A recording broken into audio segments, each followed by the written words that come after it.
Buongiorno, benvenuti al nostro Focus TG. Siamo in diretta in onda anche oggi per informarvi di quello che sta succedendo in Veneto. Tante le notizie dalla nostra regione come ogni giorno, ma abbiamo una notizia di cronaca che è ancora in corso di aggiornamento. C'è stato un duplice omicidio nel veneziano. Queste sono le prime informazioni che arrivano dalla Procura distrettuale della Repubblica presso il Tribunale Ordinario di Venezia. Nella serata di ieri a Spinea i carabinieri della locale stazione sono intervenuti in via Leopardi a seguito di una chiamata al 112 che segnalava la presenza di una persona deceduta all'interno di un'abitazione. A seguito del sopralluogo svolto dai carabinieri è stato trovato un 24enne morto nell'abitazione e una donna di 37 anni a seguito di omicidio mediante ferite da arma bianca. Le immediate indagini svolte sotto la direzione appunto della Procura di Venezia hanno permesso di individuare l'autore dei due omicidi nell'ex marito della donna, il cui corpo è stato rinvenuto alle prime ore dell'alba in un capannone di via Oriago a Venezia, a seguito del suicidio dell'autore del doppio omicidio. I nostri giornalisti sono già sul posto, assieme ai tecnici e agli operatori del gruppo Media Nord-Est. Fra poco riusciremo a collegarci con Spinea per avere tutte le altre informazioni, tutte le altre notizie. Quindi la notizia di apertura del nostro telegiornale è questa. Ancora una volta una giornata di sangue in Veneto, stiamo parlando dell'ennesimo omicidio, in questo caso omicidio-suicidio, una situazione davvero drammatica in questo 2022. Situazione drammatica anche sulle strade, vi stiamo raccontando da giorni, da settimane di incidenti stradali, di schianti sulle arterie del Veneto. Purtroppo alcuni hanno avuto esito mortale e abbiamo un'altra notizia di questo genere, perché ieri sera a Fagarai di San Biagio un sessantenne uscito di strada morendo sul colpo. Si tratta della 66esima vittima di questo 2022. Vediamo il servizio. La tragedia della strada. Ieri sera Marco Proietti, 60 anni, residente annuale, stava percorrendo la regionale Postumia da Ponte di Piave in direzione San Biagio quando all'altezza di Fagarai ha perso il controllo della sua auto finendo in un fossato. Nulla da fare per l'automobilista. Sul posto sono arrivati i sanitari del SUEM 118 che hanno tentato di tutto per rianimarlo, ma non c'è stato nulla da fare. L'uomo, che era alla guida della sua Fiat Multipla, forse è stato colto da malore. La dinamica del grave incidente al vaglio dei carabinieri. La strada è rimasta bloccata per qualche ora per permettere i soccorsi e la rimozione della macchina. Proietti è la 66esima vittima della strada nella Marca del 2022. Un altro incidente si è verificato nell'Alta Padovana, siamo a Carmignano di Brenta, vediamo. Era rimasta incastrata nell'abitacolo della sua auto dopo essersi scontrata con un piccolo furgoncino. Una donna è rimasta ferita sabato notte in un incidente stradale a Carmignano di Brenta, nell'Alta Padovana. Lo schianto è avvenuto in Viale Margherita, lungo la strada regionale 53. I pompieri, arrivati da Cittadella, hanno estratto la guidatrice per poi consegnarla alle cure dei medici del 118 che l'hanno trasferita d'urgenza in ospedale. Sul posto anche i carabinieri che hanno deviato il traffico ed eseguito i rilievi del caso. Illeso il conducente del Fiat Fiorino coinvolto nell'incidente. Sugli incidenti di questo fine settimana torneremo, poi adesso vediamo l'esito dei controlli annunciati ampiamente, come abbiamo detto durante la nostra informazione nel fine settimana scorso, al Festival di Padova, dove erano attese migliaia di persone. È stata sequestrata della droga, sono state anche ritirate delle patenti. Erano oltre 8.000 i giovani che sabato notte hanno partecipato al Mega Party El Rove, il DJ set internazionale organizzato al padiglione 7 della fiera. La questura di Padova aveva predisposto un controllo straordinario della zona e i controlli sono durati fino all'alba di domenica. Molti gli interventi anche all'interno della fiera per contrastare spaccio e furti. 6 giovani sono stati segnalati al prefetto perché trovati in possesso di droga, cocaina, hashish, chetamina. Un ragazzo invece è stato denunciato perché sorpreso dai poliziotti della squadra mobile automobile mentre cedeva hashish in cambio di denaro. Le unità cinofile hanno recuperato altro stupefacente abbandonato a terra da qualche partecipante per poter superare i controlli di accesso alla fiera. Numerose anche le segnalazioni di furto durante il party, rubati alcuni gioielli d'oro a delle ragazze. 2 persone con precedenti per furto sono state identificate, portate in questura e denunciate. La polizia amministrativa invece ha controllato il regolare svolgimento per quanto riguardava la somministrazione di cibo e bevande, 6 le multe fatte per un totale di circa 7.000 euro. La polizia stradale invece ha controllato oltre 100 veicoli in uscita dalla festa, 4 patenti sono state ritirate per guida in stato di ebbrezza, 38 le multe per violazione al codice della strada. L'evento si è rivelato di elevata complessità gestionale per durata, tipologia e numero di fruitori, nonché per la presenza di soggetti che, approfittando della circostanza, hanno commesso furti e spacciato droga, ha fatto sapere la questura commentando gli esiti dei controlli. Ora vediamo gli esiti anche dei controlli che si sono svolti nel fine settimana in provincia di Vicenza. C'è anche la notizia di un trattore rubato all'interno, vediamo subito. Tentano di rubare un trattore caricandolo sul cassone di un autocarro, ma vengono messi in fuga dal proprietario del terreno agricolo. È successo a Camisano Vicentino quando i carabinieri hanno trovato l'autocarro, rubato in provincia di Modena, abbandonato nei terreni di proprietà di un allevatore della zona che aveva notato degli intrusi e li aveva messi in fuga. I malviventi erano così scappati, lasciando l'autocarro rubato con il trattore dell'allevatore caricato sul cassone. È uno degli interventi effettuati nel weekend di controlli straordinari del territorio da parte dei carabinieri della Compagnia di Vicenza, che si sono concentrati ad est e nel Basso Vicentino, nei comuni di Torri di Quartesolo, Grumolo delle Abbadesse e Sossano, Noventa Vicentina. Durante i controlli a Camisano è stata controllata un'autovettura il cui conducente appariva in evidente stato di alterazione alcolica. Sottoposto ad alcol test, è stato trovato con un tasso alcolemico oltre il limite consentito. In tutto sono stati controllati 50 veicoli e 80 persone. I servizi straordinari continueranno anche nei prossimi giorni e con l'avvicinarsi delle festività natalizie, con particolare attenzione alla prevenzione di furti in abitazione, inevitabilmente in aumento durante il periodo invernale.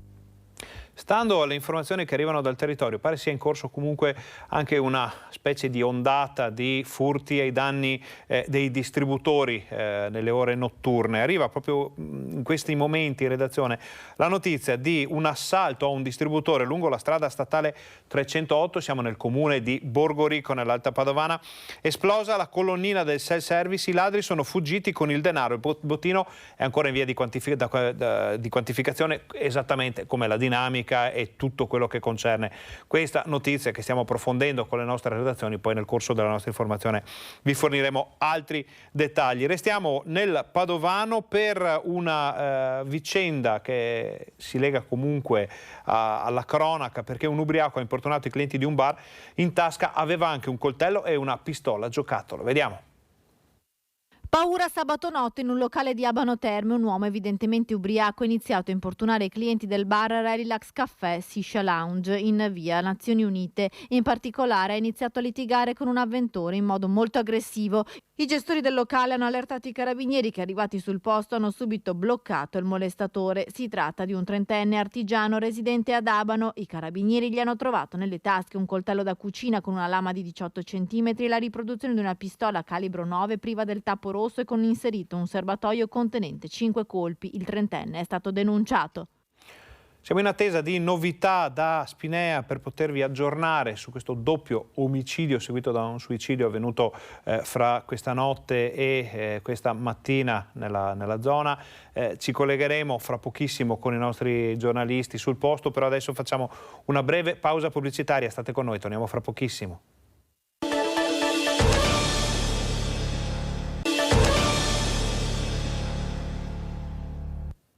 Buongiorno, bentornati al nostro Focus TG, siamo in diretta anche oggi in onda per informarvi di quello che sta accadendo in Veneto. La notizia d'apertura del nostro telegiornale riguarda un duplice omicidio che è stato perpetrato a Spinea. Siamo in attesa di poterci collegare con Federico Fusetti e Paola Barbato, che sono sul posto per noi, per spiegarci, per raccontarci tutti i dettagli in più rispetto a quanto abbiamo detto in apertura. Al momento si sa solo che sono state trovate 2 persone morte all'interno di un'abitazione e poco dopo è stato trovato anche il corpo del presunto assassino che si era tolto la vita nel capannone dell'azienda in cui lavorava. Chiedo a Federico Fusetti, che vediamo nel nostro monitor di servizio, se è pronto per il collegamento oppure se proseguiamo noi con altre informazioni e loro ci fa cenno di sì. Allora andiamo in diretta da Federico Fusetti. Buongiorno Federico, aggiornateci.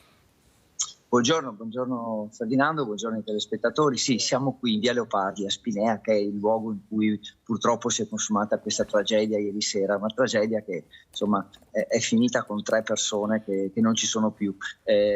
Tutto inizia ieri sera, insomma questa è un po' la prima ricostruzione fatta, quando in questa villetta dove abitavano una donna di 37 anni e il suo compagno di 24, la figlia di lei non riesce a mettersi in contatto con la madre, allora preoccupata avvisa i carabinieri perché l'aveva sentita poche ore prima, nel pomeriggio, prima di uscire con gli amici. Arrivano qui i carabinieri insieme anche alla ragazza e trovano questi 2 corpi, questa donna di 37 anni e un ragazzo di 24.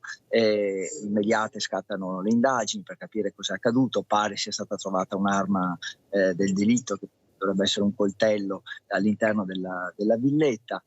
Dicevo, partono i rilievi, le indagini, si cerca di capire chi potrebbe essere l'assassino e quindi insomma è una notte diciamo molto convulsa da parte delle forze dell'ordine, che cercano di venire a capo della situazione e soprattutto di bloccare il presunto assassino, che insomma era si presumeva fosse ancora in giro e quindi potenzialmente pericoloso. Poi questa mattina la tragica scoperta, cioè l'uomo, questo appunto presunto assassino che era l'ex marito della donna, si è tolto la vita proprio in mattinata in un capannone non lontano da qui dove lavorava e quindi insomma sembra che in questo modo si sia un po' chiuso il cerchio. Ovviamente il movente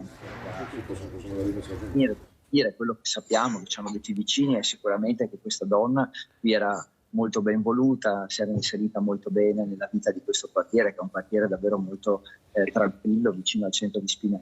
E poi appunto resta da capire la motivazione. Questo ex marito pare fosse andato via da qualche anno da questa casa, negli ultimi 2 anni la donna viveva con il nuovo compagno. Quindi ora c'è da stabilire soprattutto che cosa sia accaduto e perché. Questo è soprattutto il prossimo passo, cioè quello del movente. Adesso con Paola Barbato cerchiamo ancora insomma di raccogliere qualche testimonianza e poi naturalmente andremo anche a vedere il luogo in cui l'uomo si è tolto la vita. Federico, allora intanto grazie per queste prime informazioni. Ovviamente dovessero arrivare notizie di qualsiasi genere, aggiornamenti, non esitate a richiamarci, li daremo in diretta qui nel Focus TG. Grazie, buon lavoro intanto. A dopo. Allora, rientriamo in studio. Avete visto, queste sono proprio le prime informazioni in collegamento in diretta da Spinea. È l'ennesima vicenda di questo genere che accade in Veneto, un 2022 sotto questo profilo davvero, abbiamo detto, drammatico. Non abbiamo i dati sotto mano in questo momento, ma il numero di episodi criminosi che hanno portato a lutti, a situazioni di questo genere, sembra veramente essere in crescita. Poi naturalmente ne parleremo con chi di dovere, sentiremo gli addetti ai lavori per capire se effettivamente c'è un innalzamento di queste vicende nella nostra regione. Pronti a tornare in collegamento con Spinea o con Oriago, dove è stato trovato il cadavere del presunto assassino, con Federico Fusetti, Paola Barbato. Adesso andiamo avanti con il nostro telegiornale. Torniamo a Padova perché, e parliamo comunque sempre di cronaca, è stato arrestato l'uomo che era stato immortalato in un video mentre sniffava droga alla fermata dell'autobus della stazione di Padova. Era apparso in un video diventato virale dopo che l'aveva twittato anche il ministro delle infrastrutture Matteo Salvini. Maouia Kouia, 39enne tunisino, pluripregiudicato ed irregolare sul territorio nazionale, è lui l'uomo che sniffava cocaina alla fermata dell'autobus davanti alla stazione di Padova. Su di lui pendeva un mandato di cattura emesso dalla procura di Padova. Gli agenti della squadra mobile lo hanno riconosciuto proprio nel video pubblicato sui social il 4 novembre e così lo hanno rintracciato e catturato sempre in zona stazione. Il 39enne è stato portato in carcere in attesa di essere espulso dal territorio nazionale. Nel frattempo dovrà scontare 4 mesi di reclusione per spaccio. Era già stato arrestato dalla polizia nell'agosto del 2021. A Vicenza invece sono stati denunciati 2 genitori che avevano lasciato un bambino in auto mentre facevano la spesa. Zanè, una coppia di genitori bengalesi, è stata denunciata dai carabinieri per ipotesi di reato di abbandono di minore. Avevano lasciato il proprio figlio di 3 anni da solo in un'auto nel parcheggio di un centro commerciale per andare a fare la spesa. Il piccolo, addormentato sul suo seggiolino nei sedili posteriori della vettura, aveva attirato l'attenzione di alcuni clienti del supermercato che hanno allertato il 112. I militari, subito intervenuti, hanno immediatamente individuato l'auto segnalata e trovando come descritto il bimbo nell'abitacolo non chiuso a chiave. A fianco del seggiolino uno smartphone in modalità videochiamata puntato sul piccolo. Nel giro di poco tempo i genitori sono stati individuati e invitati in caserma per fornire spiegazioni. La coppia si è giustificata ritenendo sufficiente l'impiego della telecamera del telefono per vigilare sul figlio. È stata comunque denunciata e sanzionata amministrativamente per non aver installato il dispositivo anti-abbandono previsto dal codice della strada. Adesso 2 notizie che arrivano dal Bellunese perché ieri una persona è stata travolta da una pianta nella zona di Casera Perera nei boschi sopra l'ex statale 251 tra Igne e Soffranco a Longarone. Sul posto il personale sanitario dell'ambulanza che ha iniziato subito la rianimazione del 48enne che si chiama Siro Bez, mentre con un vericero venivano sbarcati l'elicottero del SUEM di Pieve di Cadore che equipe medica e tecnico di elisoccorso subentrati nelle manovre. Purtroppo non c'è stato niente da fare, restano da ricostruire dinamica e cause di questo incidente. Invece è stata ritrovata Doris, la donna di cui non si avevano più notizie, Doris Dallagnola, la 51enne di Longarone, di cui non si avevano più notizie, è stata trovata da alcuni passanti lungo il torrente Maè nella giornata di ieri. Provata ma in buone condizioni, è stata presa in carico dai carabinieri che la cercavano da qualche ora. Erano stati alzati in volo anche i droni, il gruppo Forre, perché quella è una zona che comunque è attraversata da parecchi torrenti. Resta da capire anche in questo caso che cosa sia successo. Andiamo avanti con la cronaca, vediamo sicurezza, sempre più armi nelle case. Ero arrivato al punto di armarmi anch'io, quindi farmi porto d'armi perché non ne potevo più. Dopo poi però a mente fredda ci ho un po' rinunciato, nel senso che siccome immagino che questi sappiano tutto di noi, se sanno che ho un'arma in casa vengono armati, di conseguenza ho un po' abbandonato l'idea. Fabrizio Campagnol alla fine comprerà una scacciacani, anche quella gli è stata rubata la scorsa settimana dopo l'ultima irruzione dei ladri nella sua casa nelle campagne di San Biagio di Callalta, rubata alle 17 del pomeriggio insieme agli ori della moglie. È il 10° furto subito in tanti anni. Dà fastidio il fatto che comunque sono entrati, ripeto, oltre ad aver portato via effetti personali, quindi gli ori di mia moglie, sono entrati e non se ne è accorto nessuno. A confermare l'escalation di richieste di poter tenere un'arma in casa Cristian Demma, un passato nelle forze dell'ordine ed ora a capo dell'associazione Furti in Corso. Sempre più richieste ci sono di acquisto di armi, che siano scacciacani ma che siano armi vere o fucili e via dicendo. E questo è quello che noi diciamo sempre, di stare molto attenti. Portarla a casa è un triplo peso: primo, se me la rubano passo i guai all'infinito, poi devo avere il peso mentale di un'arma mia che può fare del male a terzi. e oltretutto bisogna saperla decisamente usare. Insomma, avere un'arma non è determinante, anzi può essere controproducente.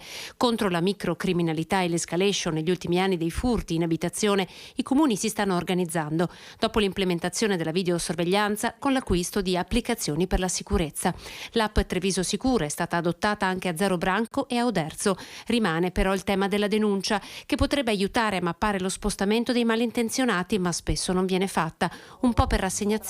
Onestamente sui 10-11 furti che ho subito ne ho denunciato mi pare 5 o 6 e gli altri ho fatto solo avviso ai carabinieri ma senza denuncia. Un po' per paura. Ieri è arrivata una signora, mi ha detto sono entrata in casa, io ero faccia a faccia, mi ha detto se denunci ti torno a trovare.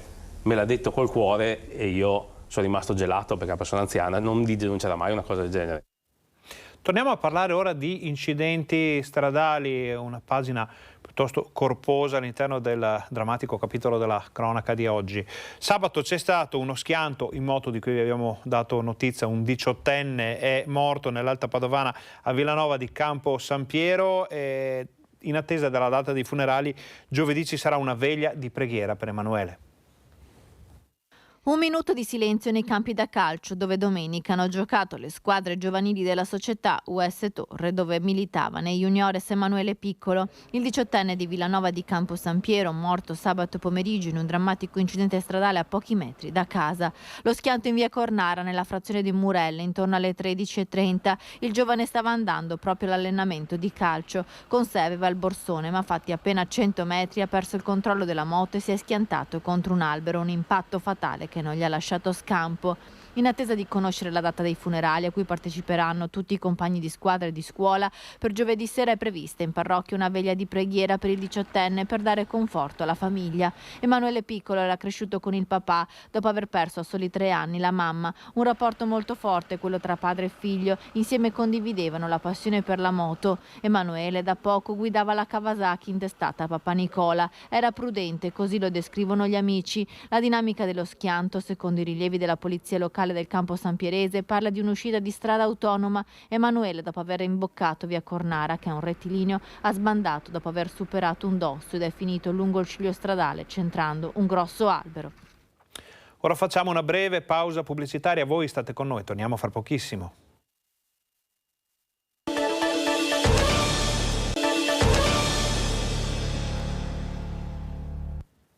Buongiorno, bentornati al nostro Focus TG. Siamo in diretta anche oggi in onda per informarvi di quello che sta succedendo in Veneto. Tante notizie di cronaca dalla nostra regione. Siamo in attesa di novità sul duplice omicidio seguito da un suicidio avvenuto nel Veneziano. Abbiamo avuto le prime informazioni da Federico Fusetti e Paola Barbato, che sono ancora sul posto per raccogliere tutte le notizie su questa ennesima tragedia avvenuta in Veneto. Però andiamo avanti con le notizie riguardanti gli incidenti stradali, il sangue sulle strade. Continuamente arrivano notizie di sinistri. Abbiamo chiuso la settimana con incidenti mortali, l'abbiamo aperta con altri incidenti dall'esito mortale. Questa mattina è arrivata la notizia alla redazione trevigiana di un altro schianto a Fagarè. E adesso vediamo una manifestazione, una celebrazione che c'è stata ieri in occasione della giornata mondiale in ricordo delle vittime della strada.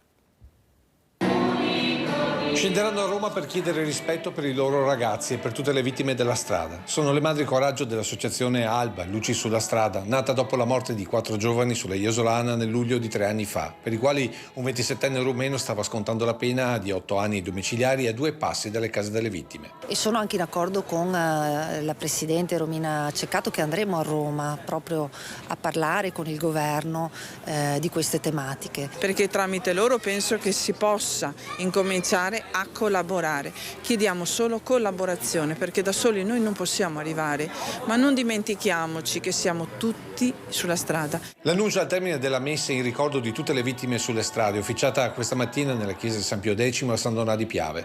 Presente il sindaco che ha confermato l'impegno per rendere più sicura la A4. chiedendo un'audizione addirittura al Presidente della Repubblica perché ci aiuti anche a capire quali possono essere gli organi che senza ritardi riusciranno a completare l'opera nel minor tempo. Presenti anche diversi sindaci dalla Marca. Dobbiamo lavorare proprio per chi è causa e per chi è vittima di incidente. Ecco perché nei territori con le 2 aziende sanitarie, le 2 conferenze di sindaci ULS 2 e ULS 4 stiamo lavorando insieme proprio per prenderci carico anche di questo. Accanto alle cure del corpo, nell'omelia Don Paolo Basso ha indicato nella fede l'antidoto al dolore. Abbiamo questa giornata dedicata a tante persone che ci hanno lasciato. Ognuno dei fiori che avete sul banco è un ricordo di una persona cara. È un dolore grande, ma anche un segno di speranza, un ricordo di una memoria che diventa vita oggi. Altrimenti saremmo andati in piazza a fare questa celebrazione, d'accordo? Siamo qui perché è Gesù che ci dice oggi, qui, con me. Parole a sostegno di chi continua a vivere nel dolore. Ho perso un figlio un anno fa per incidente stradale. Dopo si vive che manca qualcosa, non è più la stessa cosa. La notte non si dorme. Ogni notte racconto le lampadine della mia camera, ce n'è una sola. Io ne conto sempre 10, 15, 20, ce n'è sempre una sola e poi non si dorme. Questa giornata mondiale dedicata alle vittime della strada era iniziata sabato sera con una fiaccolata che si è svolta a Castelfranco, a cui hanno partecipato centinaia di persone. Voi siete qui questa sera perché? Perché abbiamo perso un figlio a causa di un trattore. Quanti anni fa? 25 anni fa, aveva 16 anni. Non si dimentica mai. No, un dolore tutti i giorni che ti corrode la vita, ti consuma l'anima. Terribile. Non è mai da provare. Io dico sempre, sono come una tazzina rotta che ci abbiamo messo l'attac, ma sono sempre rotta. Una testimonianza delle tante silenziose presenti ieri sera a Castelfranco. Con il gruppo Non Correre Accorri, le associazioni del territorio ma anche tanti semplici cittadini hanno sfilato per le vie della città con la candela in mano in ricordo di una vita che non c'è più. Tra loro, oltre a diversi sindaci del territorio guidati dal primo cittadino di Castelfranco, anche tanti giovani che hanno visto in un amico, in un compagno di scuola, come si muore sulla strada. Mi ha insegnato, a apprezzare ogni giorno perché potrebbe essere l'ultimo. Ad avere occhi non solo per me ma anche per chi guida in strada. Una fiaccolata anticipata da una piccola ma toccante rappresentazione sul tema. Oggi mia sorella si sposa, ma io non potrò esserci. Mentre guidi non chattare. Altrettanto toccante il momento conclusivo della fiaccolata, dove le immagini dei tanti morti sulle strade si sono affiancati ai loro nomi. Daniela De Lorenzi, 45 anni, Nervesa. Dario Bottegal, 22 anni, Volpago. Vogliamo che sia soprattutto un momento di sensibilizzazione, di risveglio delle coscienze, di maggiore consapevolezza della portata di una distrazione, di qualcosa che poteva essere evitabile e che non è stato fatto. Ecco, noi vogliamo sollecitare le singole persone, le istituzioni, tutti quanti affinché ci sia un'assunzione di responsabilità, ognuno per la parte di propria competenza. Le persone una responsabilità individuale, le istituzioni, il controllo, la prevenzione sulle strade e fuori. Questo è un tema molto complesso e noi cerchiamo di vederlo da più punti di vista. Abbiamo approfondito anche quello dei trasportatori. I dati ci dicono che sono in aumento proprio gli incidenti sulle strade extraurbane. Quindi se pensiamo agli autisti che devono fare il loro lavoro, rispettare dei tempi di guida, quindi hanno bisogno di fare delle pause rispetto agli altri stati europei, il nostro territorio non è assolutamente adeguato. Il numero di tir e camion sulle strade del Veneto è in aumento, così come il numero di incidenti stradali che vedono coinvolti mezzi pesanti. Eppure, molto spesso, denuncia la FIT CISL di Belluno Treviso con il suo nuovo segretario Maurizio Fonti, questi mezzi viaggiano a metà carico. Come azienda abbiamo una frammentazione tale che questo purtroppo comporta la circolazione di veicoli che magari hanno metà carico. e quindi abbiamo un incremento notevole di mezzi in circolazione e le strutture, però le strade sono sempre quelle. Sono ancora troppi gli incidenti sul lavoro, il numero degli infortuni non accenna a diminuire, un dato che va di pari passo con la mancanza di autisti del comparto, che mette nelle condizioni chi un lavoro ce l'ha di fare degli straordinari, con il rischio di ritrovarsi in strada senza essere riposati. Colpa anche dell'abuso di forme contrattuali precarie e part-time, denuncia il sindacato, scelte per assecondare i picchi di lavoro. Un autista neoassunto oggi con questo sistema va a guadagnare 1.300 euro al mese, ma ha un impegno lavorativo di oltre 8 ore. Capiamo bene che oggi con 1.300 euro netti non si manda avanti una famiglia, specialmente in questo momento. Un altro punto di vista piuttosto importante e interessante è quello di chi gestisce il mondo del divertimento, soprattutto notturno del Veneto, che per certi versi e anche storicamente è legato purtroppo a situazioni di difficoltà sulle strade. Sentiamo cosa dicono i gestori delle discoteche del Veneto. Questo è un tema che noi affrontiamo spesso, da parecchio tempo, da parecchi anni devo dire. E ci vede coinvolti perché le nostre attività hanno un pubblico molto frequente, soprattutto nel fine settimana.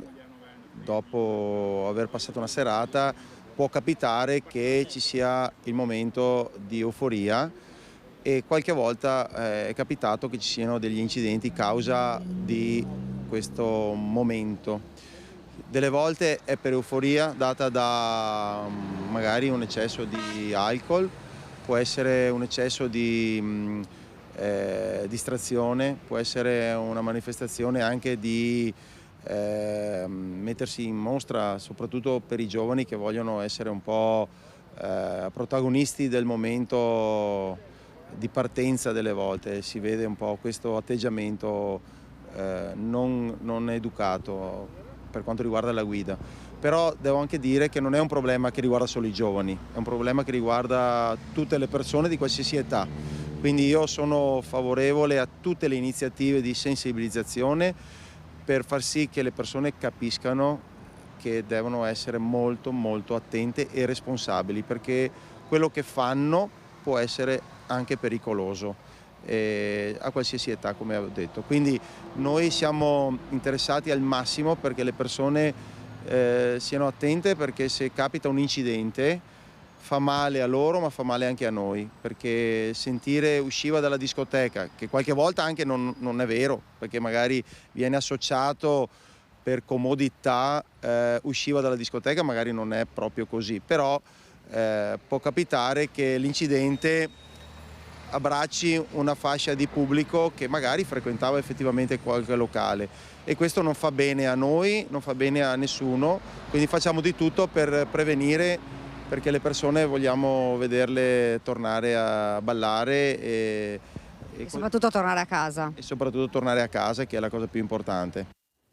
Cambiamo decisamente argomento, adesso andiamo a Venezia a vedere le immagini, a sentire che cos'è accaduto durante l'apertura del ponte votivo in occasione della festa della salute, celebrazione importantissima che si svolge oggi nel capoluogo regionale. E poi, visto che Venezia è stata colpita più volte nel corso degli anni da ondate di maltempo, andiamo anche a sentire che cosa potrebbe succedere nelle prossime ore con l'arrivo di una perturbazione. Intanto vediamo il servizio. Dopo aver percorso con sindaco e prefetto il ponte votivo, dal pulpito della Basilica della Madonna della Salute, il patriarca di Venezia, Monsignor Francesco Moraglia, ha messo al centro la figura femminile di Maria e l'importanza della donna nella nostra società. Abbiamo bisogno di riscoprire la dimensione femminile in tutte le sue dimensioni, perché è di lì che nasce il futuro dell'umanità. È dal sì di Maria, ma è anche dal sì di una donna che accetta di accogliere la vita. Poi il richiamo accorato alle prove che Venezia ha affrontato, in particolare in questi ultimi 3 anni. La nostra città sta sollevando il capo dopo prove ripetute e ravvicinate. Le acque grandi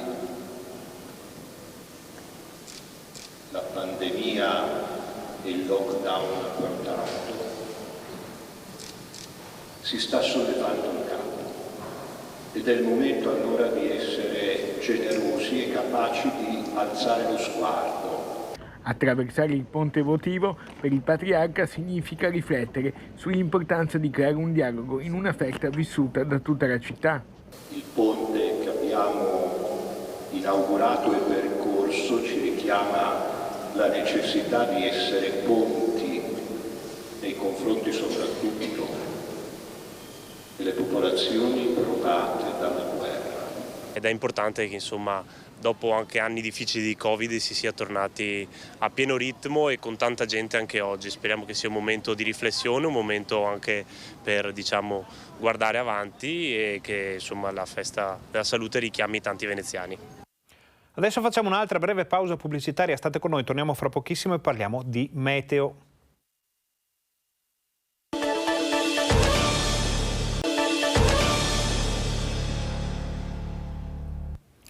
Buongiorno, bentornati al Focus TG. Siamo in diretta anche oggi in onda per informarvi di quello che sta succedendo in Veneto e per parlare anche di quello che potrebbe succedere in Veneto nelle prossime ore, perché è stato annunciato il passaggio di una perturbazione che potrebbe, il condizionale in questi casi è sempre d'obbligo, ma visto quello che è successo in passato è sempre bene essere pronti, portare qualche problema anche in alcune aree della nostra regione. Ne parliamo con Nicolas Faronato di Meteo Bassano e Pedemontana del Grappa, che è collegato qui con noi con uno sfondo tutto nuovo rispetto alle ultime volte in cui ci siamo visti e sentiti. Buongiorno Nicolas. Buongiorno a tutti.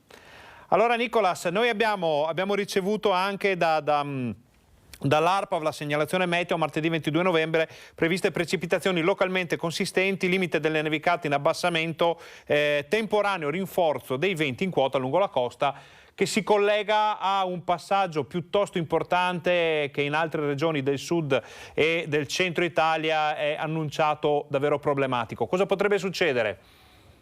Sì, hai anticipato bene. Allora avremo a che fare con una perturbazione atlantica, finalmente. Direi finalmente perché è la prima vera perturbazione atlantica da tanti mesi a questa parte, quindi insomma ci aspettiamo un rinforzo dei venti sicuramente come annunciato, un bel po' di millimetri li aspettiamo sia in pianura sia in montagna, che sopra una certa quota saranno trasformati in neve, quindi insomma finalmente le nostre montagne, quindi anche le zone prealpine, quindi altopiano di 7 comuni e Massiccio del Grappa, si tingeranno finalmente di bianco. E che dire, allora qui da noi la situazione non sembra essere particolarmente severa. Io darei più uno sguardo alle zone di pianura e le zone costiere dove appunto è attesa vento forte, probabilmente acqua alta a Venezia e attenzione anche alle mareggiate sulle nostre spiagge, ecco. Fabio Verin, magari le immagini del bollettino meteo dell'ARPAV che aggiornato alle 9 di questa mattina, vediamo oggi magari qualche goccia in serata, domani 22 novembre, mattina, pomeriggio e sera, piogge ovunque, nevicate effettivamente, vediamo se i nostri telespettatori possono vedere, vedete il limite delle nevicate che scende sull'altopiano, sul bellunese, con nevicate invece intense. Nicolas, questo è un passaggio o è l'arrivo finalmente dell'inverno?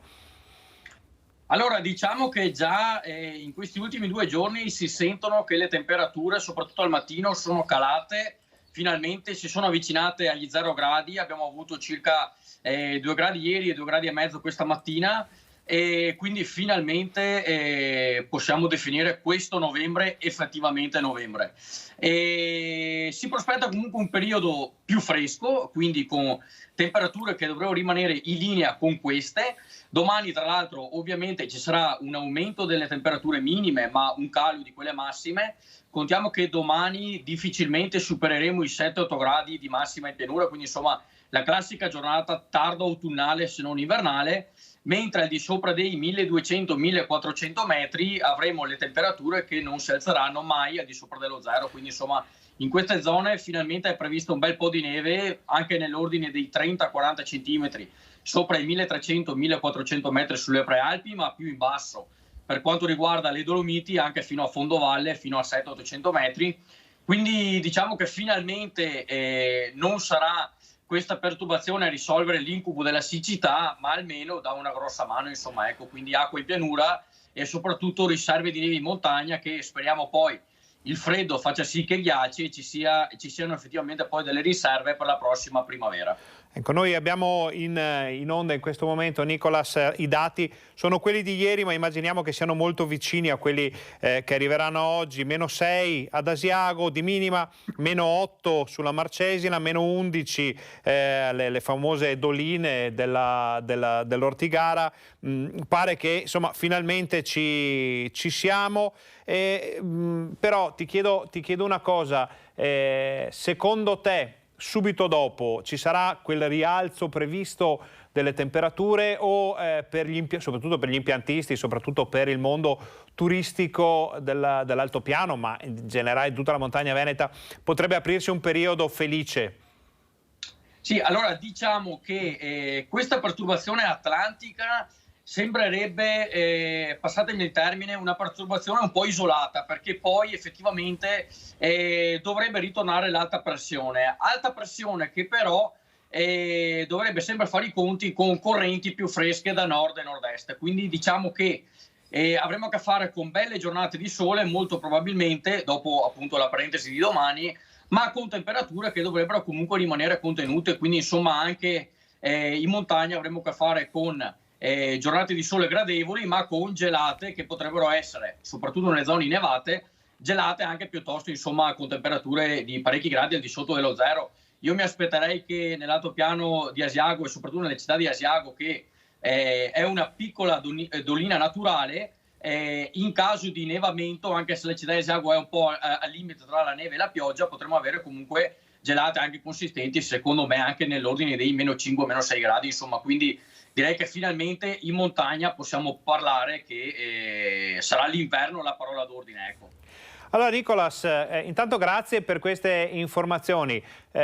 Ovviamente questo apre anche tutta una serie di considerazioni collaterali rispetto a quello che abbiamo detto, ovvero attenzione a chi si muove in montagna, le gomme da neve, le catene.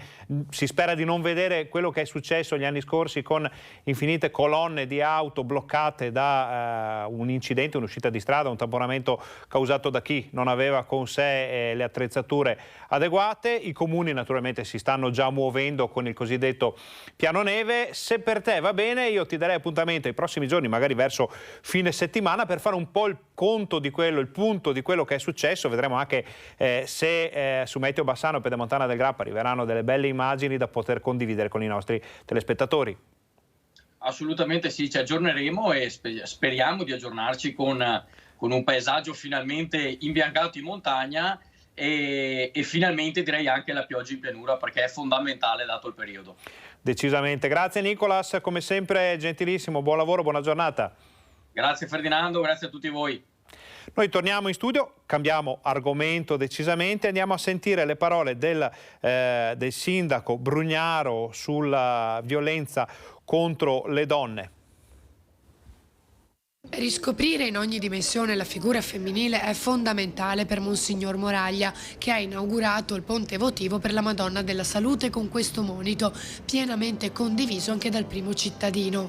Secondo me la donna è davvero la rivoluzione silenziosa che sta raccogliendo la prospettiva. Quello che secondo me va fatto, non dare lo spazio alle donne per obbligo con il famoso discorso delle quote rosa, ma le donne vanno per i loro meriti. Dobbiamo creare i servizi perché le donne possano partecipare alla vita collettiva, alla vita lavorativa, al fare carriera, ma per loro meriti, e allora perché loro possano farlo dobbiamo costruire quei servizi alla famiglia, ai bambini soprattutto, ma anche agli anziani, eccetera, che liberino la donna anche nella propria condizione. Insomma. E poi gli uomini devono fare un passaggio anche loro, lo dico a me stesso così cominciamo, devono far da mangiare anche loro, devono portare anche loro i bambini a scuola, devono pulire, fare quello che possono fare. Per Brugnaro però anche la sicurezza della donna va garantita. La sicurezza e il decoro, dobbiamo ricordarcelo tutti, è la grande lezione della nostra civiltà e dobbiamo difendere la donna difendendo anche la sua sicurezza. Ora vediamo quelle che sono le prospettive per la situazione legata all'immigrazione, alle immigrazioni di questo periodo.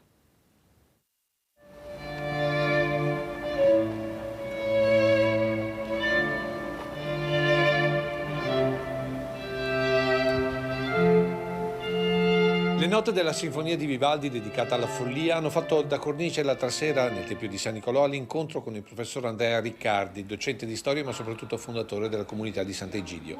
Notte della follia perché la follia della guerra era il tema della serata organizzata dalle diocesi di Treviso, Vittorio Veneto, Belluno e Pordenone, un tema affiancato alla speranza di pace vista dai cristiani.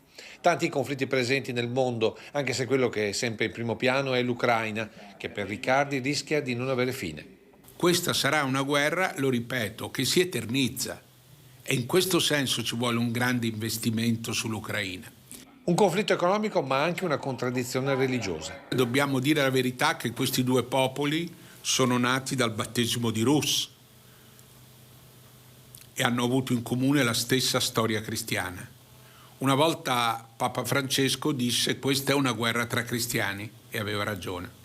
Guerre che spingono all'emigrazione, un tema sul quale Sant'Egidio da anni sta portando avanti con successo l'esperienza dei corridoi umanitari. Abbiamo portato in Italia 6.000 persone con i corridoi umanitari dalla Siria, soprattutto, cioè dal Libano, rifugiati siriani. Li abbiamo portati dall'Afghanistan, dove abbiamo dimenticato tanta gente. Per i fondatori di Sant'Egidio la formula è semplice. Dobbiamo riaprire i flussi e la società si deve strutturare in maniera tale da accogliere. Strutture che controllino le partenze dall'altra parte del Mediterraneo, ma anche indirizzino e formino quelli che saranno inevitabilmente gli italiani di domani. Io credo che noi dobbiamo capire che l'immigrazione non è un'emergenza. L'immigrazione non è un'emergenza. L'immigrazione è un flusso continuo di popolazioni in movimento. E diciamoci la verità, accogliere i migranti non è solo un fatto di buon cuore o di giustizia, ma accogliere i migranti è anche interesse dell'economia di questo paese. Girando per il Veneto, gli imprenditori dicono: aiutateci, dateci lavoratori, vogliamo trovare lavoratori. Voltiamo ancora pagina, entriamo nella pagina dedicata all'attualità, l'attualità soprattutto economica di famiglie, imprese, comuni che in questo particolare periodo storico sono alle prese con difficoltà e con sfide verso il futuro. Nel Milanese però i numeri degli artigiani sono in crescita nonostante la crisi. Torna ad esserci segno più tra le imprese artigiane del Milanese. A trainare la ripartenza è il comparto legato alla casa, grazie anche ai bonus e incentivi fiscali. Che nel secondo trimestre 2022 rispetto allo stesso periodo del 2021 abbiamo un 1% di sedi di imprese in più, pari a circa 875 unità, e il 2% di unità locali in più, vale a dire quindi le sedi secondarie o i magazzini delle stesse imprese. E lo stesso numeri positivi anche in raffronto al primo trimestre 2022, rispetto al quale c'è un aumento di 572 localizzazioni in più. A farla da padrone sono i servizi alle imprese e le costruzioni. Proprio le costruzioni sono, e in generale tutta la filiera del comparto casa, è il settore dell'economia che nel veneziano e particolarmente nel milanese sta mantenendo a galla l'economia del territorio. Restano però anche le incognite, come ricorda il funzionario dell'associazione Andrea Dal Corso. Ci sono incognite per quanto riguarda il futuro dei bonus, perché l'orizzonte per quanto riguarda il futuro degli stessi bonus fiscali è ancora tutto da definire, da pianificare, nonostante ci sia una strada tracciata. E ci aspettiamo che sin dalla prossima legge di bilancio, che vedremo tra qualche giorno, ci siano segnali in questa direzione che permettano di capire da un lato cosa ci si aspetterà per quanto riguarda il futuro dei bonus edilizi e il secondo cosa si intenderà fare per quanto riguarda l'energia. Si parla di ipotesi, idee, proposte, era stato messo anche questo nel pacchetto del governo, addirittura si parla di rottamazione delle cartelle esattoriali sotto i 1.000 euro riguardanti il periodo fino a qualche anno fa. Se ne sta parlando proprio in queste ore perché questa sera doveva esserci un Consiglio dei Ministri che approfondirà anche questi argomenti, questi temi, però pare che questa rottamazione possa impattare sulle casse comunali che sono già in crisi per il caro bollette.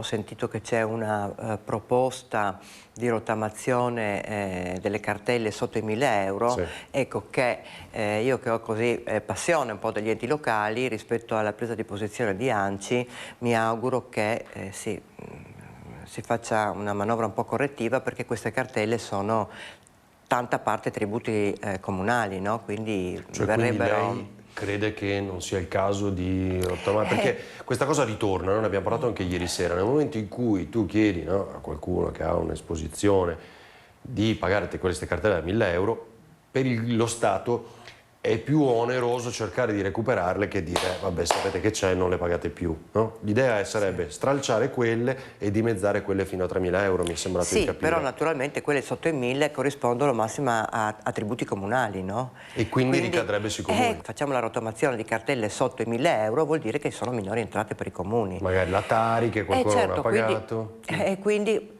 è chiaro che questa roba qua inevitabilmente si ripercuote poi sui bilanci dei comuni, no? Chiamerò comunque anche ANCI, cercherò di incontrarmi con ANCI, spero che venga fatto un ragionamento in questo senso, un ragionamento di buon senso, cercando di non abbandonare i comuni, no? Andiamo avanti con i temi economici che in questo periodo vanno a braccetto con quelli anche delle feste natalizie. A Padova, ad esempio, la città si prepara a questo periodo di festa, ma per risparmiare energia e per contenere le emissioni si spegneranno a mezzanotte anche le luci di Natale. Torna il Capodanno in piazza a Padova, ma dopo lo stop forzato dalla pandemia cambia completamente format. Non ci sarà infatti lo spettacolo pirotecnico in Prato della Valle, ma al suo posto invece un concerto in piazza Insurrezione. I fuochi d'artificio, che già a Ferragosto non hanno mancato di suscitare polemiche perché altamente inquinanti e per i rumori che possono spaventare gli animali, sono stati cancellati, anche perché se nei giorni di Natale ci fosse il semaforo arancione per lo smog non potrebbero comunque essere autorizzati. La Giunta invece ha autorizzato 60.000 euro dal fondo di riserva per l'organizzazione della festa di Capodanno in piazza Insurrezione, ma ancora non ci sono indiscrezioni sul nome dell'artista che potrebbe essere ingaggiato per lo spettacolo musicale.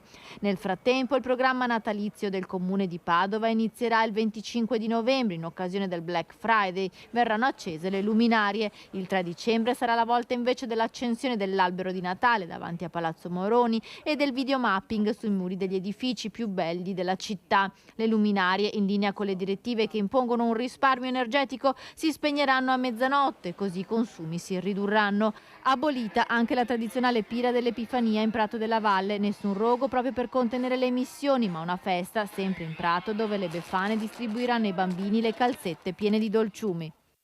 E per il contenimento della spesa per l'energia elettrica, per il gas, arriva un vademecum per le chiese di Vicenza.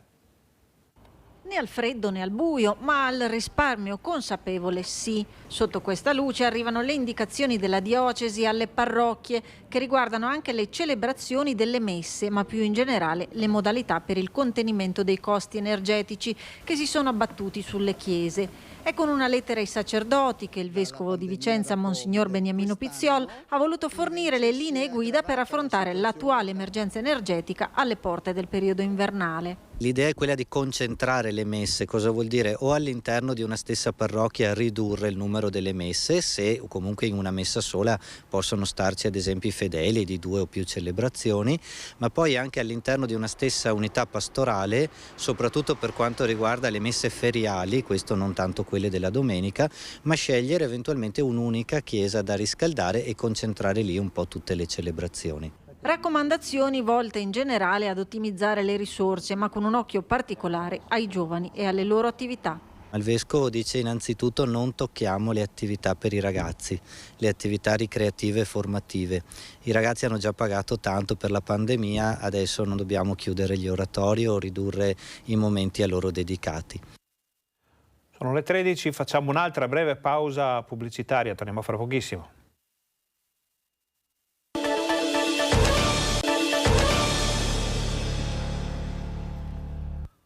Buongiorno, bentornati al Focus TG, siamo in diretta anche oggi in onda per informarvi di quello che sta succedendo in Veneto, giornata di cronaca, stiamo per ricevere altre notizie, almeno così dovrebbe essere, riguardanti il duplice omicidio perpetrato nella notte a Spinea, che si è concluso con il suicidio della persona ritenuta responsabile di questa tragedia. Federico Fusetti dovrebbe aggiornarci fra poco per capire quali sono le novità, ma noi andiamo avanti con il nostro telegiornale. Durante la pandemia e con questi periodi di crisi legati poi anche all'esplosione, abbiamo visto, dei costi per le famiglie e non solo, c'è stato un proliferare di situazioni psicologiche molto delicate, ma c'è stato anche un proliferare di finti professionisti. Prima il Covid, ora la crisi economica. Sono anni difficili. Le situazioni di forte stress provocate dal periodo di pandemia e negli ultimi mesi dalla situazione internazionale scaturita dalla guerra in Ucraina hanno messo in difficoltà le persone che sempre più spesso hanno cercato conforto nella figura dello psicologo.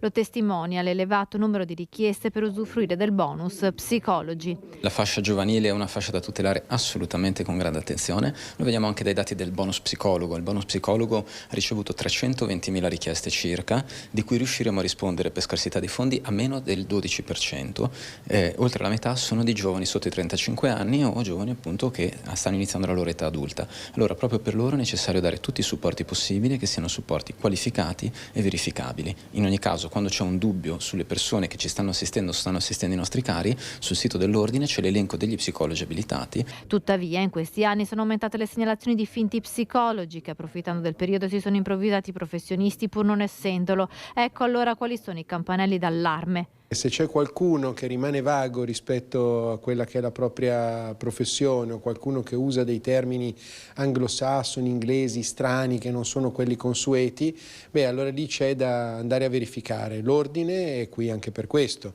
è qui apposta per tutelare le persone dalla buona pratica professionale, che deve essere quella a cui ci dobbiamo rivolgere tutti nel momento in cui ci sentiamo più fragili.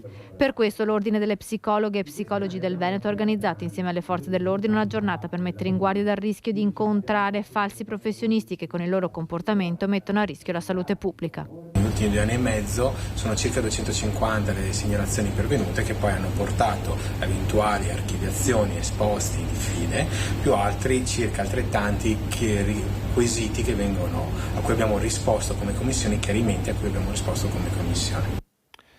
Abbiamo visto le previsioni meteo, a parte i pericoli che potrebbero arrivare nelle prossime ore, previsioni meteo che parlano dell'arrivo dell'inverno, finalmente l'inverno con la neve, l'inverno con le temperature basse, un inverno che potrebbe portare una boccata d'ossigeno anche al comparto turistico, soprattutto quello di montagna, che aspetta di poter aprire gli impianti, che aspetta di poter ripartire dopo anni di grande difficoltà, e ci sono anche nuovi fondi. Vediamo. 3 progetti, 62 imprese turistiche e di servizi, 5 consorzi di valle, sia della zona alta della provincia di Belluno che della Valbelluna.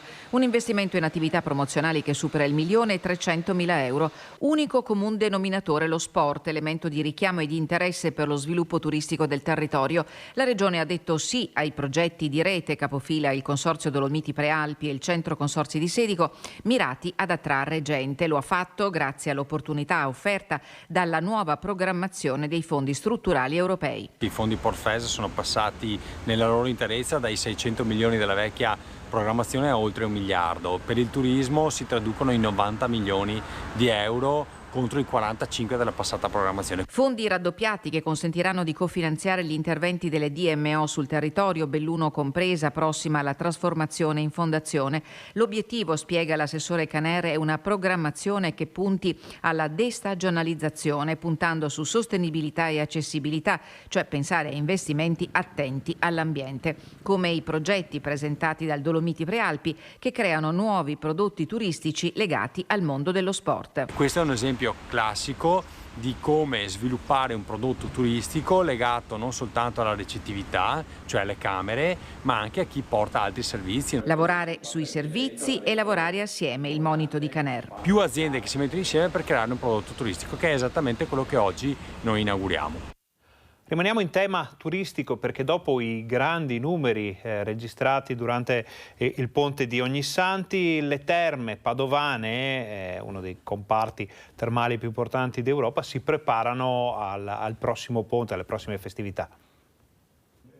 Sarà un ponte dell'Immacolata carico di turisti alle terme. Questo almeno stando alle prenotazioni che gli alberghi del comparto termale stanno registrando in questi giorni. Molte le occasioni di svago messe in scena anche grazie alle amministrazioni comunali che stanno presentando i cartelloni di eventi. Resta però la polemica sulla qualità del turismo, da qualcuno definito mordi e fuggi, che non lascia significativi riscontri sul territorio. Per il sindaco di Montegrotto Terme la soluzione è fare rete con tutte le realtà che sul territorio operano. Ho sentito un po' queste lamentele per il soggiorno di pochi giorni. In realtà è un trend che continua da diversi anni, il soggiorno medio è di 3,2-3,3 notti. Cosa bisogna fare per aumentare questo soggiorno medio? Bisogna ampliare il ventaglio dell'offerta turistica. Ecco che quindi oltre alle terme abbiamo un territorio che è quello dei Colli Euganei, che è sempre più attrezzato per accogliere i turisti e per fare in modo che la vacanza, che attualmente è di 3 giorni, possa estendersi 4, 5, 6 giorni. Tornare ai fasti di una volta serve, per tornare ai fasti di una volta serve programmazione e serve dare delle alternative esperienziali ai nuovi turisti. Il tema del turismo è un tema che ci seguirà da qui in avanti, anche perché il periodo invernale, come abbiamo già detto, è atteso perché potrebbe portare grandi, importanti novità per tutto il settore, con tutto l'indotto economico che ne consegue. Dal ponte metaforico, chiamiamolo, dell'Immacolata, a un ponte vero e proprio che verrà inaugurato entro fine anno. Vediamo. Siamo in fase conclusiva, il ponte è stato posato, sono state posate, si stanno facendo i lavori di rifinitura, si sta posando poi l'asfalto, il fondo dell'asfalto e l'asfalto che poi dà sulla rampa che va verso il nuovo ponte, e poi si stanno facendo appunto i lavori di asfaltatura anche nel ponte, quindi i lavori saranno chiusi nell'arco di qualche settimana. Il consigliere regionale Luciano Sandonà aggiorna sulla situazione dei cantieri del ponte di Curtarolo e conferma che entro la fine dell'anno ci sarà il varo definitivo dell'opera che l'Alta Padovana attende da anni.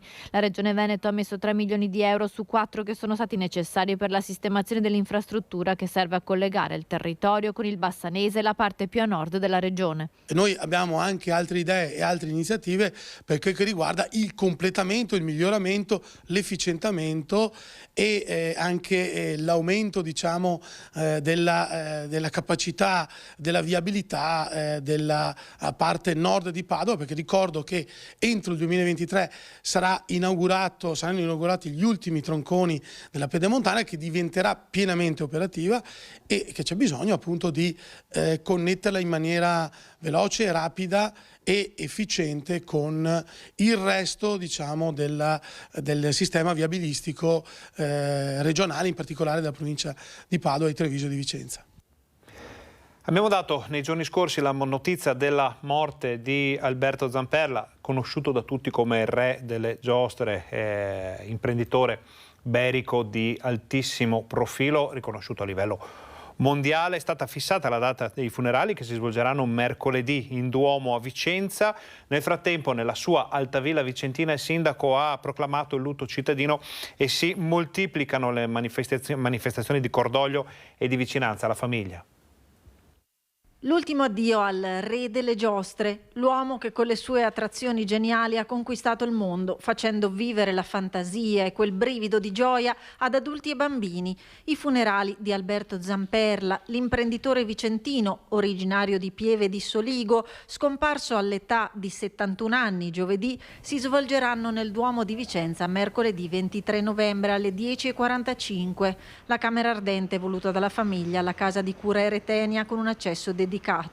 Bandiere a mezz'asta oggi alla Zamperla di Altavilla Vicentina, quella fabbrica dei sogni specializzata nella costruzione di giostre e attrazioni per i parchi divertimento, fondata dal padre Antonio. Penso che faremo un lutto cittadino, dobbiamo riunire la giunta e il giorno dei funerali appunto faremo questa manifestazione e io senz'altro parteciperò alle esequie, perché appunto ha dato molto al nostro paese oltre che alla vicentinità. È la comunità intera a stringersi alla famiglia, si susseguono i messaggi di cordoglio sui social, politici, istituzioni e semplici cittadini che lo hanno voluto ricordare. Un imprenditore straordinario, coraggioso, quella capacità che è del DNA della nostra terra di emergere, di combattere per le proprie idee imprenditoriali e vincere. Ci lascia anche un cittadino che ha saputo amare la nostra terra. È stato un grande industriale, un uomo di visione, un uomo franco, schietto, orgoglioso della sua azienda, della sua storia, di quello che ha saputo costruire nel mondo. Era un uomo entusiasta, sempre pieno di spirito, e ha imposto proprio anche un carattere internazionale, perché lui era così. Per lui, lui era un cittadino del mondo. Ci spostiamo ora nella Marca trevigiana per parlare della prima società sportiva a impatto zero. Vediamo. Lattine, addirittura vasi, il freno di una bici, bombolette spray, quante bottiglie di plastica, non ne posso più. A posto siamo, pure i bicchieri. Una delle più antiche ma anche una delle più lungimiranti. La Canottieri Sile è la prima associazione sportiva che punta ad ottenere la certificazione ISO 14001. A Casugana sono stati presentati i lavori di efficientamento energetico da fonti rinnovabili della sede di proprietà del comune di Treviso. Insieme a Massimo Donadon, presidente della società Canottieri Sile, gli assessori ad ambiente, scuola e sport Manera, Nizzetto e De Checchi, oltre all'istituto di credito che finanzierà i lavori quantificati in 240.000 euro. Il fotovoltaico, le pompe di calore, le coibentazioni, eccetera, sono tutti lavori che abbiamo deciso di fare noi, pur essendo in uno stabile di proprietà del comune, perché riteniamo che sia un segnale che se tutti fanno qualcosa, tutta la cittadinanza ne ha un vantaggio. Noi non possiamo che essere orgogliosi di ospitare la prima società sportiva italiana ad avere la certificazione 14001, cioè la più alta certificazione in materia ambientale che una società sportiva possa conseguire. A questi lavori seguirà l'abbattimento delle barriere architettoniche con la realizzazione di un bagno per disabili, oltre all'ampliamento degli spogliatoi e della palestra e la messa a norma della linea fognaria. Stiamo pensando in vari punti del Sile, grazie alla Canottieri Sile e al loro contributo, di posizionare della cartellonistica simile a quella che era stata fatta su un altro lato del Sile, che è della Restera, che segnali aree di particolare interesse ambientale, dotate di QR code che raccontino la storia di quel punto e di tutte le specie presenti in quella posizione. Con la Canottieri Sile oltre 5.000 ragazzi hanno potuto salire in canoa e conoscere il Parco del Sile e il suo ecosistema. La società sportiva promuove da sempre diverse iniziative per far crescere la cultura ambientale tra i ragazzi. Ora ci spostiamo a Padova, dove ricorderete anche dalla nostra informazione esplosa la bagarre sulla curva dello stadio Euganeo, scusate, sulla nuova curva dello stadio Euganeo. Questa sera c'è consiglio comunale proprio a Padova, pare che il sindaco non ci sarà, questo scontenta le minoranze che volevano portare il tema proprio nell'assemblea cittadina. Vediamo il servizio. Delusi è dire poco, siamo indignati perché da settimane c'è un silenzio assordante, in particolare del sindaco, su una vicenda che è grave. Il sindaco Sergio Giordani non riferirà in consiglio questa sera riguardo alle indagini relative alla costruzione della nuova curva dello stadio Euganeo. Un'assenza che scontenta la minoranza, che pretende chiarezza da parte del sindaco e dell'assessore Diego Bonavina. Siamo sempre stati come opposizione derisi quando abbiamo sollevato fin da subito questo tipo di problema. Oggi il sindaco avrebbe dovuto venire a riferire, ha preferito rimandare tutto alla settimana prossima, ma una città non la si tiene in suspense per i propri tempi. Insomma, oggi deve essere in consiglio e parlare e dire queste cose, perché quello che è capitato è grave e anche le intercettazioni fanno supporre un atteggiamento, un rapporto con i dirigenti assolutamente poco trasparente. L'opposizione aspetta di sentire dalla viva voce del sindaco la ricostruzione della vicenda che ha travolto l'amministrazione comunale. Quello che chiederemo Noi lo demandiamo a quando sindaco ed assessore avranno detto le loro ragioni. Non abbiamo pregiudizi, abbiamo un giudizio molto negativo su quello che è il comportamento che sindaco e assessore stanno tenendo in queste settimane. Su quelle che saranno poi le conclusioni invece delle richieste che faremo lo demandiamo a dopo il dibattito in Consiglio Comunale, che è il luogo preposto e previsto dalla democrazia dove dire e parlare di queste cose. Restiamo a Padova, dove emergono nuovi dettagli riguardo la vicenda anche giudiziaria che ha travolto e coinvolto la Onlus Team for Children. Già da marzo i rapporti all'interno dell'associazione Team for Children sarebbero stati tesi. Durante un consiglio direttivo nel verbale viene riportata infatti la volontà della presidente Chiara Girelazzena di chiudere l'associazione che sosteneva il reparto di oncoematologia pediatrica dell'azienda ospedaliera di Padova e destinare le risorse a famiglie bisognose. Il particolare è stato riportato dal quotidiano Il Gazzettino. Dalla scorsa settimana la presidente Girelazzena risulta indagata per appropriazione indebita dei fondi destinati ai bambini malati dopo un esposto presentato in procura a febbraio che ha dato il via all'indagine. La presidente di Team for Children aveva giustificato la volontà di chiudere dopo che la segretaria si era licenziata improvvisamente alla fine del 2021. Dal verbale dell'incontro di marzo inoltre emerge che pure i rapporti tra la Onlus e l'azienda ospedaliera erano diventati minimi. Cambiamo ancora argomento, parliamo di autonomia. Se ne parla sempre più spesso perché il pacchetto delle autonomie è sulla scrivania del nuovo governo, ma dal Veneto arrivano richieste importanti. Sentiamo. Non accettiamo lungaggini, non accettiamo ricatti, non accettiamo pacchetti che comprendono tante altre iniziative. L'autonomia è l'autonomia, se si vuole affrontare lo possono fare fin da subito, ci sono tutti gli elementi, gli studi per poter procedere e quindi, come è stato promesso ai cittadini in campagna elettorale, l'autonomia oggi deve passare dalle parole ai fatti. Da leghista e presidente di ANCI Veneto, Mario Conte ribadisce la linea, ovvero prima l'autonomia. I tempi di maturazione rispetto al presidenzialismo sono diversi, inutile negarlo, e questo nelle ore in cui si sta insinuando il sospetto che collegare le due riforme sia un modo per stoppare le istanze del Nord, come sottolineato in giornata anche da Carlo Calenda. Insomma, una tela di Penelope architettata dai Fratelli d'Italia ai danni della Lega. Conte non fa nomi né alimenta sospetti, ma il messaggio è comunque chiaro. Io non sopporto i pacchetti completi dove all'interno si mette di tutto e poi si vota, con un voto si votano 100.000 cose. Se il tema dell'autonomia è maturo, è più maturo rispetto a quello del presidenzialismo, si affronti il tema dell'autonomia. Stiamo parlando del futuro delle nostre comunità, cioè non stiamo giocando a guardie e ladri. Molto più diplomatico, visto anche il ruolo all'interno della conferenza delle regioni, il presidente Luca Zaia oggi accanto a Salvini nella sua giornata veneziana. Se non ci fosse per assurdo l'autonomia, il presidenzialismo sarebbe da sostenere senza se e senza ma. Non è una questione di scambio di prigionieri. Siamo davanti a due grandi progetti che hanno tempi diversi. I compiti per casa, per l'autonomia li abbiamo fatti, sono passati 5 anni, il presidenzialismo lo sosteniamo, lo ha confermato il nostro segretario Salvini, ma noi andiamo avanti con l'autonomia.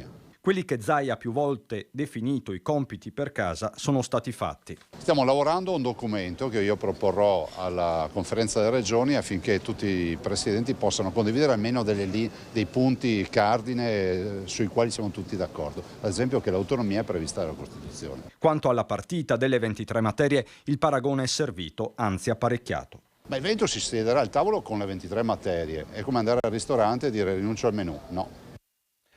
In Veneto, e cambiamo argomento, sono quasi 2 cittadini su 100 che soffrono di dolori reumatici. A conti fatti è una città di medie e grandi dimensioni. A loro è dedicato questo progetto.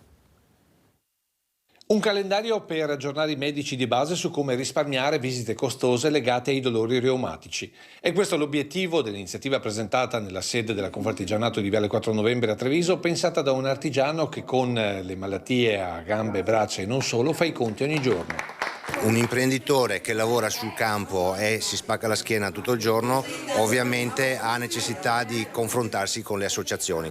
Le offerte raccolte dalla distribuzione di questo calendario andranno tutte all'Associazione Veneta per i Malati Reumatici, che è bene saperlo sono circa 85.000, ovvero la popolazione di una città come Treviso. Ma se noi non capiamo che in questo 17% una buona fetta, e direi quasi un 50% del 17% è gente che è in età lavorativa, noi dobbiamo scardinare questi stigmi, diciamo, in cui le patologie reumatologiche sono degli anziani. Dobbiamo far capire che il paziente reumatologico è anche un paziente che produce reddito e soprattutto portarlo ad avere una buona qualità di vita. Miglioramento che passa attraverso la ricerca, ma anche l'informazione sia dei pazienti che dei medici di base, che troppo spesso al sorgere dei sintomi puntano subito alla risonanza magnetica con una spesa sanitaria collettiva di almeno 700 euro. Ecco allora l'iniziativa in collaborazione con l'US2. Il 14 di gennaio presso il Cafoncello, l'ospedale di Treviso, in cui cercheremo di portare i medici di medicina generale a capire quanto è importante arrivare alla diagnosi precoce attraverso dei sintomi che il paziente ha, senza passare naturalmente per l'ortopedico, il fisiatra, quindi arrivare direttamente al reumatologo. Stiamo, grazie all'associazione, facendo un lavoro importante di prevenzione, di sensibilizzazione, con incontri aperti alla popolazione, aperti agli specialisti, e poi l'associazione dà una mano proprio, soprattutto l'associazione, a sensibilizzare la popolazione. E il calendario che sarà distribuito nelle edicole contribuirà ad accrescere la formazione, l'informazione e la prevenzione di questa malattia, da sempre associata soprattutto ai lavori edili e alla vecchiaia. Spunto di quest'anno per la penna ironica di Beppe Fantin. Gli anziani, quelli dei dolori, quelli che soffrono e quelli che stanno davanti ai cantieri. E ora andiamo a Tezze sul Brenta, in riva appunto al Brenta, dove arriverà un nuovo bosco, un grande bosco, la cui piantumazione è iniziata nei giorni scorsi. C'è anche un albero di Rete Veneta. Giovani boschi e una nuova linfa per il Parco dell'Amicizia di Tezze sul Brenta. Sono 9.000 gli alberi che andranno a formare nuovi boschi del futuro grazie al progetto Parco Fiume Brenta. Grande soddisfazione perché parte proprio da Tezze, un progetto nato ancora nel 2016 con la partecipazione delle amministrazioni comunali, tra le quali il nostro comune. E non solo, tanti protagonisti di questa riqualificazione, possibile grazie a un progetto finanziato dalla Commissione Europea, dal Comune di Cartigliano ad Etra, ad Etiforo al Consiglio di Bacino Brenta. Anche Rete Veneta pianterà un albero. Che tipo di albero ci consiglia? Io le consiglio la fusagine, ovvero il cappello del prete. È un arbusto simpatico, bello, che fa dei fiori che somigliano proprio al cappello del prete, di color rosa. Arrivo con il mio cappello del prete e anche un assistente che ci aiuterà a piantarlo. Metto qui? Sì. Ok. Ora controlla che l'altezza sia corretta. Così? Sì. E lasciamolo un po' più alto perché altrimenti, se no, la pianta non attecchisce. Va poi appunto pressato attorno di modo che la pianta attecchisca. Proviamo brevemente ad alzarla e quando non si alza vuol dire che abbiamo compiuto l'operazione correttamente. E quindi abbiamo fatto giusto. Abbiamo fatto giusto. Telo pacciamante, biodegradabile ovviamente, lo shelter attorno che in questa zona dove ci sono molte lepri è utile per proteggere la pianta da attacchi tipicamente notturni. E noi ci rivediamo qui tra 30 anni con un albero molto alto. Con un albero molto alto non tutti gli alberi che saranno qui resisteranno, perché la nostra idea è quella di creare appunto un ecosistema per cui gli alberi che avranno saputo reggere meglio il tempo e la competizione degli altri alberi domineranno.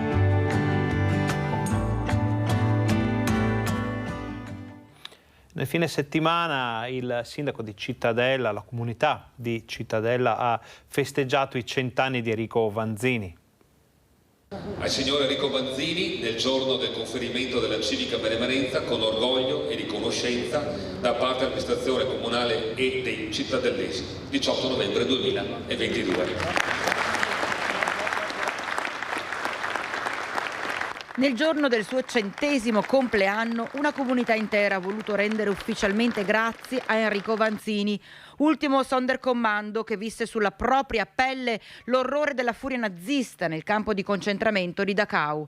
7 mesi di angoscia, di dolore, di morte, di abbandono, di tragedia, di cattiveria subite dal nostro Arzillo benemerito, che restano tatuate nella mente, nel cuore, nel corpo di un uomo che si è visto strappare tutto, ma che con forza ha saputo vedere la bellezza del rapporto con i suoi compagni di lager, ha saputo aggrapparsi a ogni alito di vita anche attraverso la preghiera. 100 anni di vita Eppure quei 7 mesi trascorsi a Dachau l'hanno segnata in maniera indelebile. Là no, era soltanto, vedevi soltanto morte e disumanità e basta. Non c'era più né religione né vita sulla gente. Abbiamo voluto festeggiare con lui non solo i 100 anni, ma anche la civica benemerenza per una persona che tanto sta facendo per i nostri giovani, per i nostri bambini, i nostri ragazzi, nel raccontare appunto quella parte di storia buia, tragica, che molti purtroppo stanno ormai dimenticando. Per anni è rimasto in silenzio, impossibile raccontare quell'angoscia. Poi è iniziato il suo viaggio e nelle scuole porta il suo messaggio di pace attraverso il suo racconto di guerra. Ai ragazzi, ai giovani, oggi che compie 100 anni, che messaggio si sente di dare? Beh, per oggi io dico sempre, ragazzi, pensate mai alle guerre, a queste cose che non vi interessano. Voi vi interessa soltanto il vostro studio. Oggi Vanzini è un esempio vivente della storia. Intanto continua ad andare al bar per un caffè, a prendere il pane, ovviamente guidando la sua auto in giro per Santa Croce Bigolina. È vero che le hanno rinnovato per altri 2 anni la patente? Sì, veramente. Mi hanno interrogato, ho detto tutto. Ho fatto 60 anni sulle strade e quindi so bene comportarmi e non ho mai fatto incidenti.